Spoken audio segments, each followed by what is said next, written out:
Hola, el día de hoy les vengo a hablar del nuevo Kiji Sail. Antes venía en una medida de 6 centímetros, hoy está en una medida de 5.6 centímetros, salió alrededor de septiembre del 2017 y es junto con el Kiji Warrior W una de las mejores alternativas al momento de comprar un cubo económico para empezar en el speed cubing.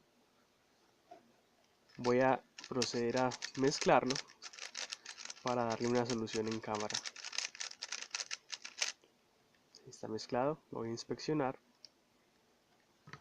El cronómetro está en ceros y empecemos.